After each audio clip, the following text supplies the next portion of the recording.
내일 모레가 12월 7일 진주만 폭격 80주년 날입니다. 1941년 12월 7일에 일본 군기들이 하와이 진주만을 폭격함으로써 미국을 세계 2차 대전으로 끌어들였습니다. 평화스러운 주일 아침이었는데 오아후에 있는 해군 기지의 미군함 19척이 폭격을 당해서 물에 잠겼고 군기 300대가 파괴됐습니다. 그날 2,400명의 미군과 또 68명의 민간인이 죽었습니다. 1,000명 이상이 부상자가 있었습니다. 그 다음 날에 프랭클린 D. 루즈벨트 대통령은 일본과의 전쟁을 선언했습니다. 지금까지 그때의 참전자 중에 많이들 돌아가시고 다 100세 안팎으로 있으신 분이 10명이 생존해 계신데 이 하와이에서 있을 80주년 행사를 위해서 초대를 받은 겁니다. 그래서 오아후로 비행기를 타고 가기 전에 여기 얼바인에 있는 존 웨인 에어포트에서 대기하고 있는데 미디어 카메라들이 와서 기자들이 와서 사진을 찍고 인터뷰를 하고 그랬습니다. 그 중에 한 분을 인터뷰하는 가운데에 한마디 소감을 좀 부탁을 했더니 그분이 하시는 말이 The news of the bombing came through the radio and that we are now at war to defend our land and freedom 이라고 말을 했어요. 그때 내가 17살 고등학생이었는데 이 뉴스가 우리에게 큰 쇼크가 됐다고 일본과 전쟁에 들어간다고 하는 소식을 들었다고 하는 거예요. 그러면서 I enlisted after the bombing and the news, not before the news. 이 말을 일부러 한 거예요. 그러면서 이어서 하는 말이 Today we have so much. Today we know so much. 그 앞에 사진을 찍고 있는 카메라들과 또 모든 셀폰을 가지고서 이 사진을 찍고 있는 모든 젊은이들을 향하여서 부들부들 떨리는 손을 가지고 오늘 세대는 가진 것이 너무나 많은데 상상도 못했던 차원의 아는 것이 너무나 많아졌는데 우리 모두가 세상에 일어나는 일들에 대한 상관, 세상에 일어나는 일들에 대해서 내가 여기에 섬겨야 되겠다.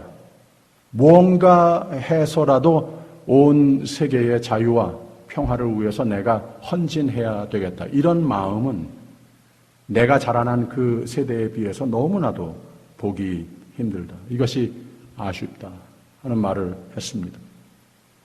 이렇게 나라를 위해 세계 평화와 자유를 위해 자원하여 희생한 분들, 그 전 세대를 생각나게 해주는 행사를 보면서 다시 한번 도전을 받게 됐습니다. 오늘은 하나님 말씀을 통해서 이 마리아를 천사를 보내서 하나님께서 좀 써야 되겠다라고 부르시는 그 장면을 함께 보면서 하나님께서 주시는 생명이 귀하죠. 하나님께서 우리의 삶이 생명의 삶이 되라고 부어주시는 은혜가 크고 참 감사한 일이죠. 그러나 하나님께서 주시는 은혜와 평안이 축복이 더욱더 풍성하기 위해서 우리로 하여금 하나님의 사람으로서 이 세대에 사는, 특히 성탄 계절을 맞이하는 가운데에 하나님께서 더욱더 그 은혜와 평안이 축복이 커지기 위해서 참 보람의 삶이 되기 위해서 부탁하시는 그 헌신의 마음도 좀 찾아보는 아침이 됐으면 하는 마음이 있습니다. 인스타그램에 누가 아름다운 동산의 사진을 올렸어요. 그 사진 안에는 개와 강아지들이 수천 마리가 거기서 뛰놀고 있고 또 더러는 누워서 쉬기도 하고 그런 사진을 올렸습니다. 그러면서 그 밑에 제목을 붙였는데 천당의 광경을 어떻게 찍힌 사진이 오늘 유포되다 라고 이렇게 좀 유머스러운 글과 사진을 올린 겁니다. 개들이 사람에게 무조건 충의와 사랑과 보호의 본능으로 사는 짐승들인데, 천당에는 오늘 찍힌 사진을 보니까 개들로 가득 채워 있고 사람들은 별로 찾아보기 힘들더라 하는 이런 짐승이 때로는 사람보다 나을 때도 있다라고 하는 메시지가 내포되어 있는 좀 유머스러운 그런 사진과 글이었습니다. 분명한 메시지가 사람이 현 시대가 보여주는 바보다는 좀 더 타인을 위해, 나라와 사회를 위해 좀 더 케어했으면 좋겠다. 희생이 되더라도 서로 돌보음, 서로 우려함, 이런 게 옛날과 같이 조금 더 보였으면 좋겠다라고 하는 이야기들입니다. 또 한 가지 분명한 것은 오늘 사회의 가치관, 오늘 문화의 가치관은 미국이나 한국이나 어디나 너무 가정, 문화, 사회인으로서의 의무 등등의 가치관이 많이 파괴됐습니다. 오늘 나에게 당장 나의 이득, 개인 위주, 개인주의 문화, 가치관이 만연하는 것은 확실한 것 같습니다. 성경 인물들 중에도 바로 이 공동체 가치관, 남을 나 자신보다 우선으로 두는 가운데의 복에 대해서 잘 가르치는 경우들이 있습니다. 바울이 로마서 편지를 쓰고 가장 마지막 부분에 인사말을 하는데 거기에 자기가 참 고맙게 여겨왔던 브리스길라와 아굴라에게 문안하라라고 하는 말을 했습니다. 저희는 내 목숨을 위하여 자기의 목이라도 내어놓으니라고 설명을 했어요. 나뿐 아니라 이방인의 모든 교회도 저희에게 감사하느니라 라고 하면서 인생의 복의 가치관 정의를 아주 모범스럽게 사랑과 희생과 섬김이지만 하나님이 크게 축복하여 축복의 근원으로 쓰신 훌륭한 인물들이었다고 하는 거예요. 또 빌립보서를 쓰면서 유럽 땅에 사도 바울이 처음 발을 디뎌 놓을 때 자기 집을 내놓고 거기서 자신의 삶, 자신의 젊음, 자신의 재산 다 헌신하여 교회와 하나님의 복음의 사역을 위해 살았던 루디아를 생각하면서 쓴 부분이 내가 너희를 생각할 때마다 나의 하나님께 감사하며 간구할 때마다 너희 무리를 위하여 기쁨으로 항상 간구함은 첫날부터 오늘까지 복음에서 너희가 교제함을 인함이라 라고 이 복음을 위해서 그렇게 헌신적으로 산 것을 기억한다고 하는 거예요. 참 고맙다라고 말하면서 보세요. 너희 속에 착한 일을 시작하신 이가 너희의 헌신으로 하여금 그리스도 예수의 날까지 이루실 줄을 우리가 확신하노라라고 하나님 나라를 위해 너희가 얼마나 큰 도움이 됐는지 알기를 바란다며 이렇게 하나님과 교회와 사람들을 위해 섬기는 삶을 사는 당신들은 너희가 다 나와 함께 의의 열매가 풍성하며 하나님의 영광을 드러내며 은혜에 참여한 자가 됨이라 라고 축복을 했습니다. 그러니까 하나님의 은혜가 고이는 삶의 원리 그대로가 맞죠?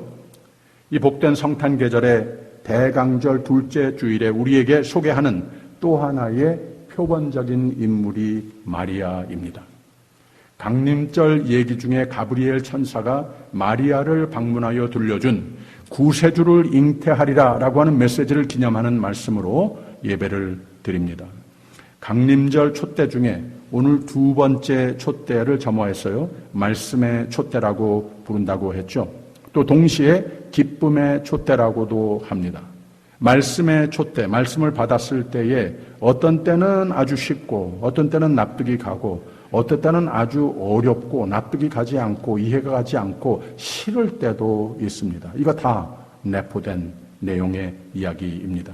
그러나 이 이야기 속에는 우리가 믿음으로 하나님께서 주시는 말씀을 받았을 때에 그 말씀이 나에게 가장 좋은 것이고 생명의 말씀이 되는 기쁨의 메시지가 되기도 한다고 하는 메시지입니다.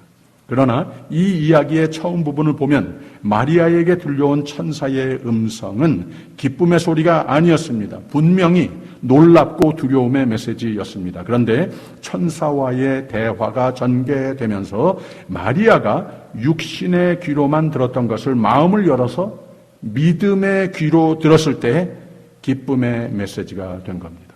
감사의 메시지가 됐습니다. 환영과 순정을 초래한 메시지로 들리게 됐습니다. 즉 은혜로 다가오시는 하나님의 음성을 육신의 귀로가 아니라 마음의 귀로 들었을 때 마리아에게는 그 음성을 은혜로 들었고 그 은혜를 마음과 두 팔을 벌려 영접하여 기쁨을 받는 동기부여가 된 겁니다. 오늘 말씀의 첫 부분의 26절에서 28절까지 여섯째 달에 천사 가브리엘이 하나님의 보내심을 받들어 갈릴리 나사렛이란 동네에 가서 다윗의 자손 요셉이라 하는 사람과 정혼한 처녀에게 이르니 그 처녀의 이름은 마리아라.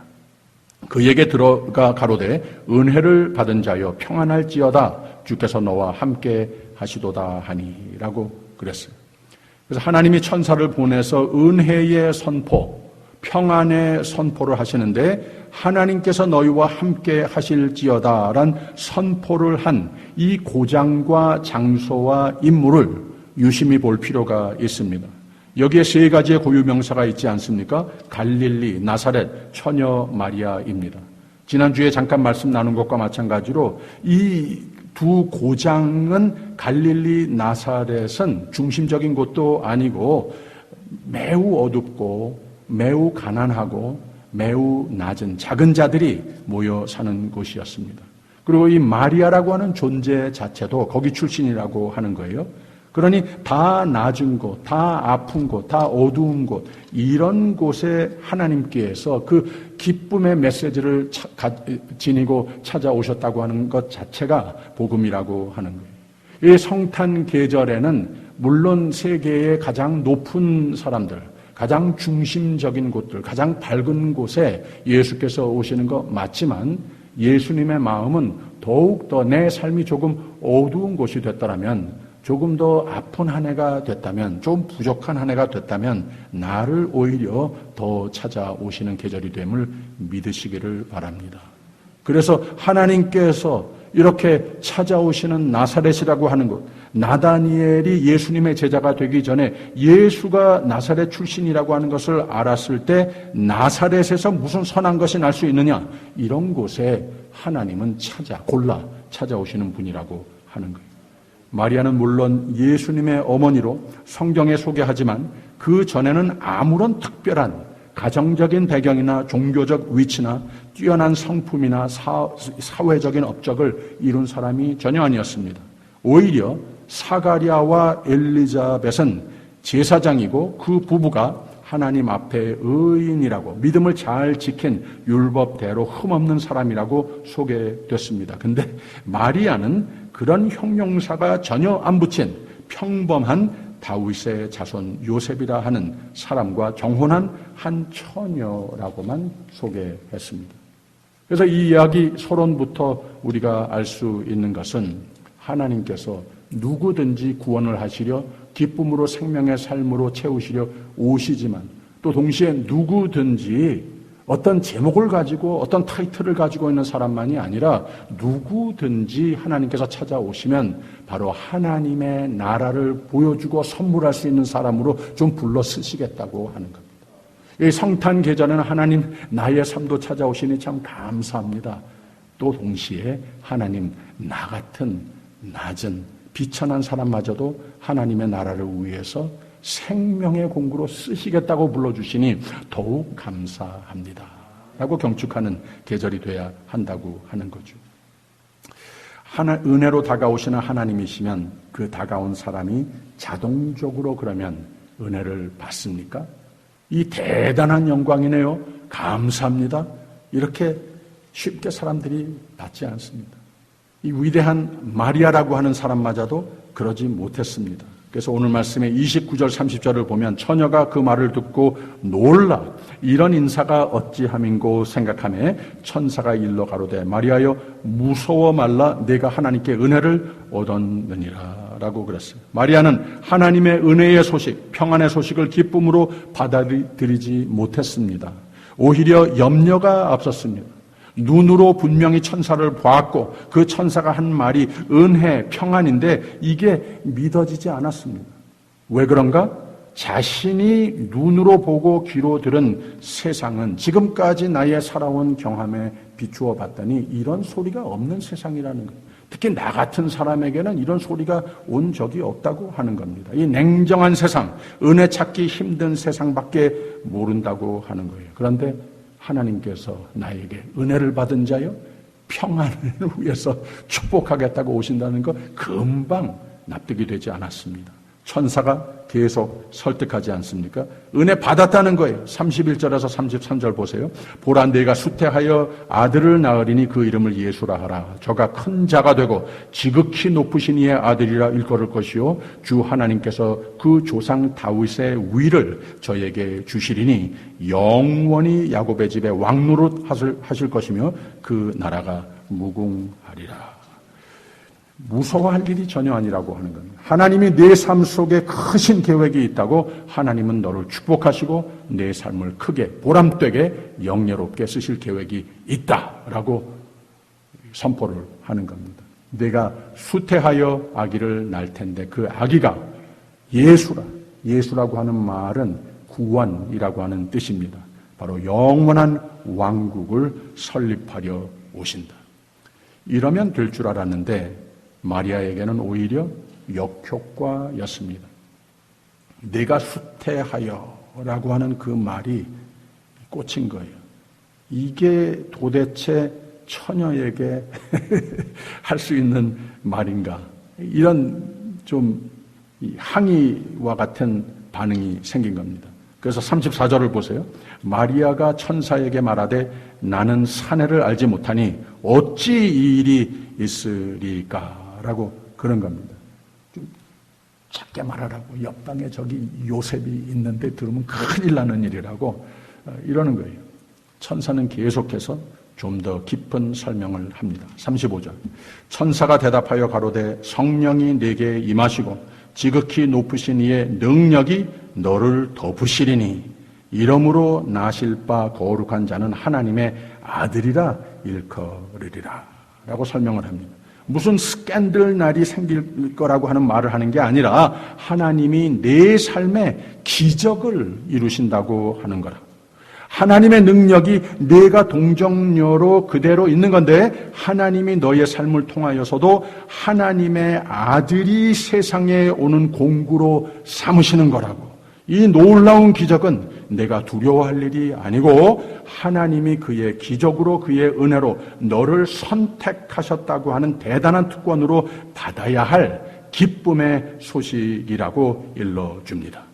36절. 보라 내 친족 엘리사벳도 늙어서 아들을 배었느니라 본래 수태하지 못한다 하더니가 이미 6달이 되었나니라고 그랬어요. 내 친척 엘리사벳도 똑같이 놀랐는데 세례 요한을 잉태하여 그들에게 좋은 소식이 됐고 복음의 공구로 쓰임을 받는 영예의 은혜를 누리지 않았느냐 하는 겁니다. 그래서 나중에 마리아는 엘리사벳에게 달려가서 이걸 확인했고 함께 기쁨을 나눌 수 있었습니다. 아무튼 이 시점에서는 천사가 이렇게 잘 알아듣지 못하는 마리아에게 선포한 말을 육신의 귀로만 들어서 놀라기도 하고 무섭기도 하고 황당한 일을 당하는 것 같기도 하다가 결국은 천사가 마지막으로 한마디를 더 덧붙입니다. 37절. 대저 하나님의 모든 말씀은 능치 못하심이 없느니라. 이게 무슨 뜻인가 하면 하나님의 말씀은 하나님의 은혜의 선언은 하나님의 기적의 선포는 내 경험에 비춘 육신의 눈, 육신의 귀로 듣고 보면 납득도 안 가고 납득이 돼도 받아들이기 힘든 내용이 참 많은 것이다. 그러나 하나님 말씀을 믿음으로 받으면 되는 것이다라는 거예요. 하나님 약속은 마음으로 받으면 된다는 겁니다. 육신의 눈으로 보아도 불가능해 보이고 육신의 귀로 들어도 믿어지지 않던 것이 마음을 열어 하나님이 말씀하셨으니 하나님의 말씀은 능치 못하신 것이 없음을 믿습니다 라고 무턱대고 마음으로 받아버리면 하나님은 그 말씀하신 대로 반드시 이루신다고 하는 말씀입니다. 그냥 아멘 하면 되는 겁니다. 이거 한번 해봐라, 한번 마음을 열어라, 한번 멋지게 믿어봐라 하는 겁니다. 그랬더니 38절에 마리아가 가로되 주의 계집종이오니 말씀대로 내게 이루어지이다 하매 천사가 떠나가니라 라고 그랬습니다.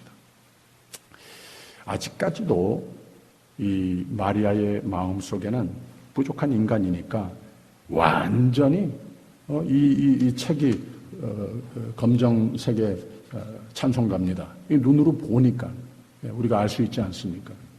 다 그냥 말로 듣기만 한 거예요. 그래서 이 믿음으로써 받아들여서 내게 하나님께서 주시는 성령께서 더 역사하여 주셔서 내가 지금 듣기만 한 것을 마음으로 받아들였으니 이 책이 검정색 찬송가라고 확실히 알 수 있는 것만큼 하나님께서 나에게 은혜를 베푸시려고 나에게 평안을 주시려고 또 은혜와 평안의 공구로 생명의 주로 오시는 예수 그리스도를 세상에 들여오는 공구로 쓰시겠다고 하는 것을 확실히 알게 해 주십시오. 이 마음이 간절한 바람이 이 마리아의 마음속에 있었다고 하는 겁니다. 하나님에 대한 믿음과 나의 하나님의 것이 됨과 헌신과 귀로 듣던 하나님의 음성을 이제는 마음의 귀로 적어도 듣는 순종의 선언을 한 겁니다. 다 납득이 되지는 않지만 그냥 받아들입니다. 우리가 확실히 육신의 눈과 육신의 귀로 듣는 것만큼 확인을 하고 나서 하는 것이 믿음이 아닙니다. 그래서 믿음이라고 하는 겁니다. 보이지 않으니까 믿음이 필요하니까 믿음은 힘든 거기 때문에 우리가 믿음을 가져야 된다고 하는 말입니다. 잘 들어보세요.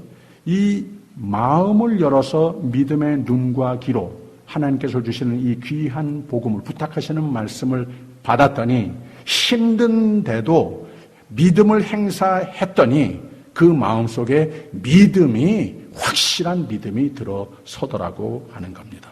그래서 이런 고백을 할 수 있었다고 하는 거예요. 그냥 받았습니다.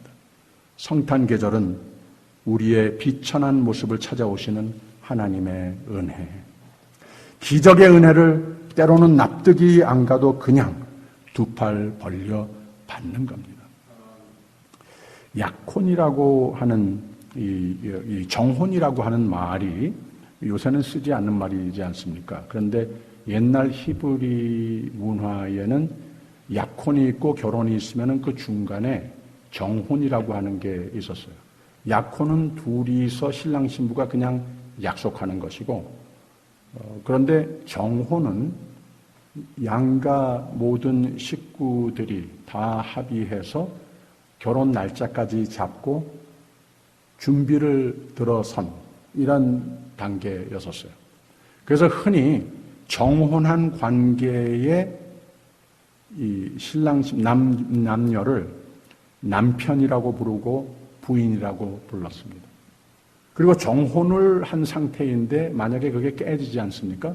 그러면 이걸 이혼했다고 했습니다. 결혼식을 올리지 않았는데도. 그런 정도의 차이가 오늘 문화와 조금 있는 겁니다.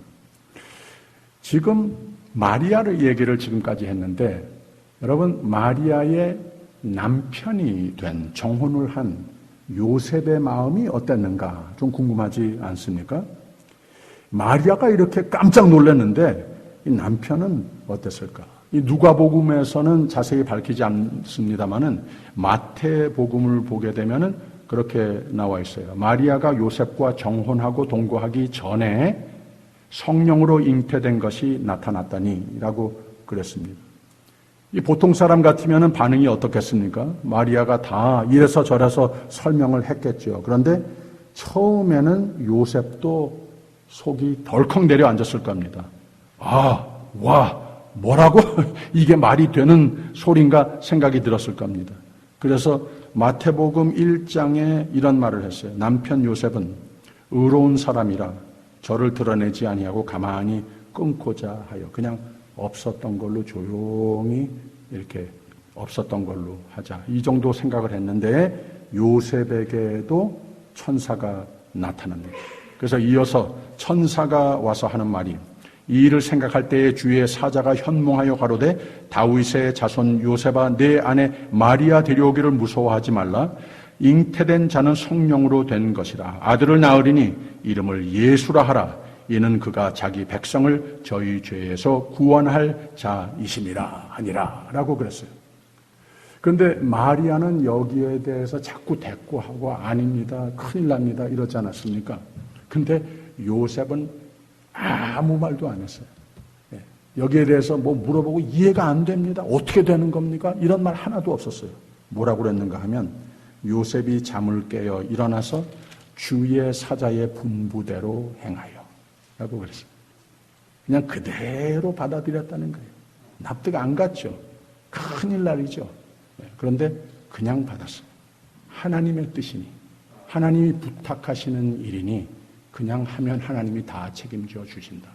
그것만이 아니고 나를 더욱더 높여 하나님의 영광을 드러내는 공구로 쓰시기 위해서 이 영예를 입히기 위해서 은혜와 평안과 축복을 더 하시기 위해서 나를 부르시는 거다. 이게 믿음이라는 거예요. 바로 그렇게 드려졌습니다.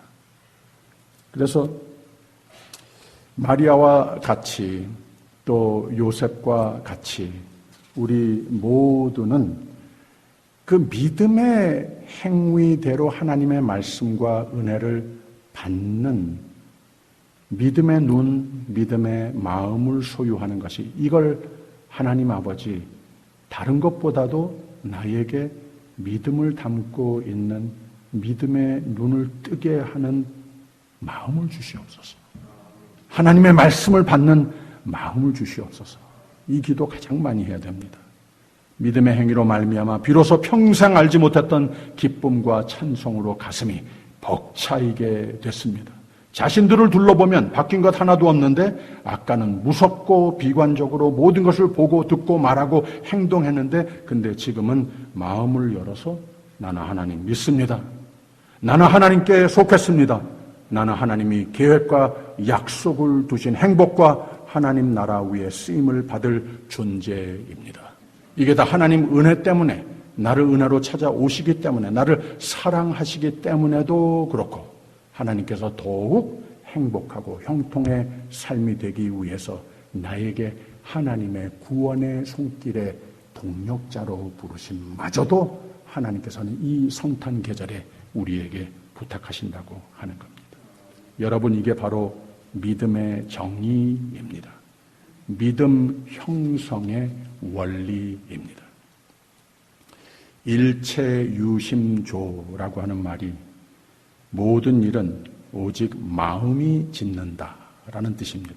쉽게 말하면 세상의 모든 것을 보는 눈, 듣는 귀, 경험하는 모든 판단은 오직 마음 먹기에 달렸다라고 하는 뜻입니다.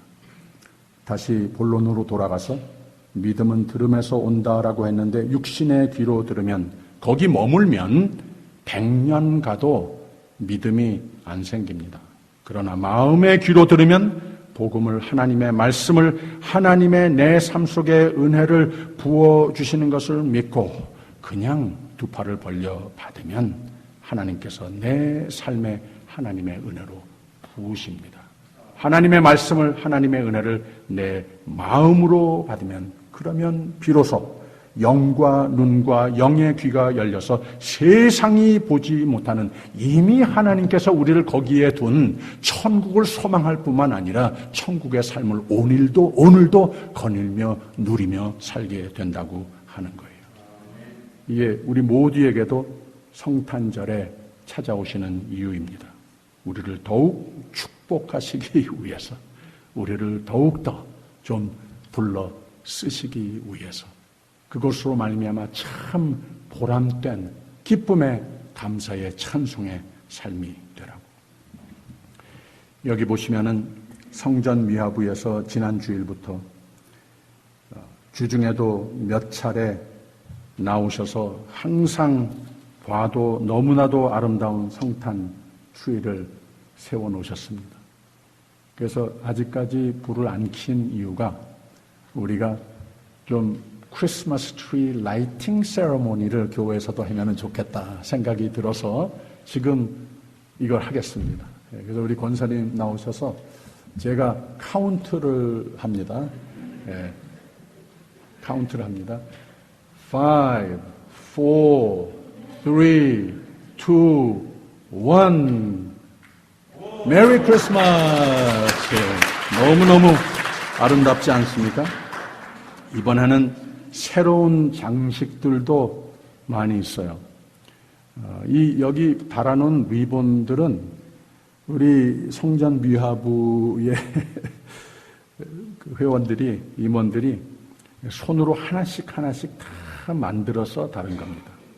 그리고 저 위에 있는 별, 이 베들레헴, Star of Bethlehem이라고 하지 않습니까? 동방 박사들이 저 밝은 별의 빛을 보고 예수님을 찾아왔습니다. 예수님을 찾은 다음에 거기서 생명을 발견했다는 거예요. 경배하고 또 나의 가진 베스트를 헌신하는 이러한 사건이 성경에 기록되고 있습니다.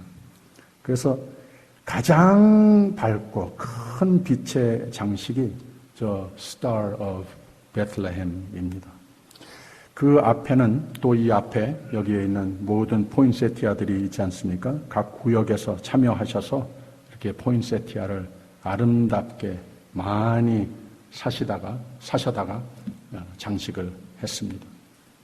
저는 이번 주 일주일 내내 자꾸 여기 들어와서 저 불을 켰다가 껐다가 하면서 앉아서 한참 참 감사 기도도 드리고 참 좋은 시간들을 가졌습니다.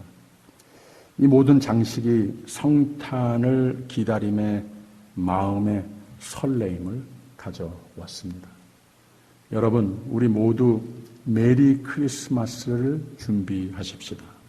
여러분은 은혜를 받은 자입니다. 여러분은 평안으로 하나님이 채우시기 위해서 오십니다. 여러분은 하나님이 사랑으로 함께 하십니다. 마음의 귀를 열어 성령으로 충만하여 하나님의 능력의 손으로 여러분을 덮으시고 여러분의 생애를 반드시 능력으로 쓰실 것을 믿으시길 바랍니다. 성탄의 빛, 믿음의 빛, 구원의 빛으로 하나님은 여러분을 쓰십니다. 소망의 빛, 새 힘의 빛, 삶의 재건의 빛으로 쓰임받는 성탄 계절이 되시기를 부탁드립니다. 하나님의 말씀을 나의 마음 전부로, 내 삶 전부로 받으십시오. 능치 못하심이 없으신 하나님의 말씀이, 하나님의 약속이 말씀대로 내게도 이루어지이다 선언하며 찬송하며 승리의 삶을 꼭 이루시는 메리 크리스마스가 되시기를 주님의 이름으로 축원합니다. 기도하겠습니다. 하나님 아버지, 은혜로 평안으로 권능으로 사랑으로 생명으로 그리고 소명의 삶으로 우리를 찾아오시니 감사합니다. 참으로 기쁨의 성탄 계절이 나에게도 하나님 보시기에도 또 나를 아는 많은 사람들에게도 열매 맺게 하여 주시옵소서. 이 아침 하나님 말씀 따라 헌신하고 헌심하는 우리 모두가 돼서 하나님의 사랑의 말씀, 축복의 말씀 그대로 다 내 마음의 삶에 이루어지게 하여 주시옵소서. 우리를 이처럼 사랑하시는 주님께 감사와 찬송을 올려드리며 예수님 이름으로 기도합니다. 아멘.